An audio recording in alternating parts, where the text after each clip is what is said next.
We're going back to work though, right? Yeah. Do you work a lot of hours, even when you're not filming something? Yeah, well, right now I'm preparing Da Vinci Code and then doing this yeah. and this, so it's a pretty full days. Yeah, the teaser just came out. So. Yeah, I haven't even seen the finished teaser yet. Yeah. I saw the animatic. NBC News. In fact, yes, it's running with Star Wars. Yeah. Which is And so is Cinderella Man. So we have a short teaser out, trailer out with Cinderella Man. So I have 2 movies attached to Star Wars. Because it's early. I mean, it's not due until next year. Right. So. I guess tomorrow, a year from now. Tomorrow will be a year today. from now. Yeah, Memorial Day. Yeah. Anyway, now how did you take this true story, develop it to the script? How did it come to you? How did you see it? Well, when I saw it, I knew Russell Crowe was interested in playing the role. In fact, he asked me to read it, and I was honored by that because we had just finished working on A Beautiful Mind, a movie where I had cast Russell, and so now he was asking me to do this one, and it made me feel great, to be honest. Then I heard Renee Zellweger was interested in playing May, and I thought, okay, well now you got heavyweight boxing here, you got heavyweight acting here, and a really compelling setting, which was the Depression, and I don't feel like that's been dealt with in a kind of shocking, disturbing way that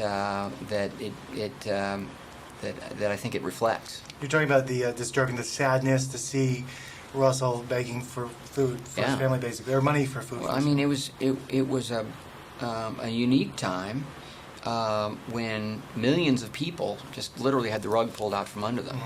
And in fact, the first sort of long student film I ever made was in high school was a Super 8 documentary about the Depression, where I interviewed 7 different people who had lived through it, and I edited together photographs and some narration and presented this documentary for my social studies end of the year project. And I was struck then by the devastation that people had experienced, and this sort of shell-shocked look on their faces.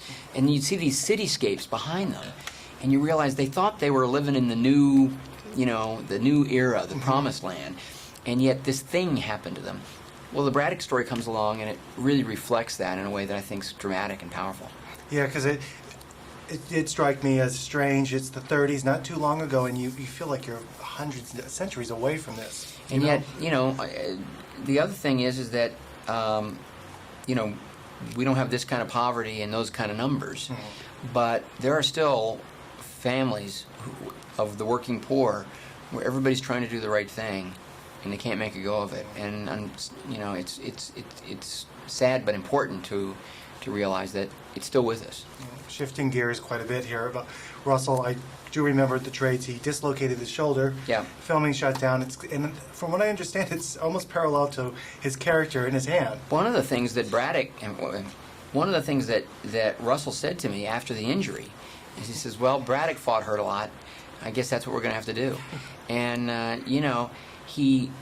Angelo Dundee told me that he had had a fighter that ended his career with the same injury that Russell had. And so while this was movie boxing, to be sure, the way Russell and I had designed it and talked about doing it and intended to do it also still involved a great deal of contact, and not everything was going to be choreographed. There was going to be sparring and improvisation as well.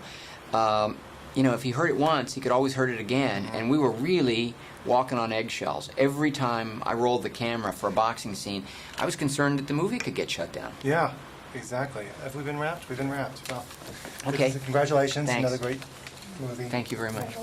Appreciate it.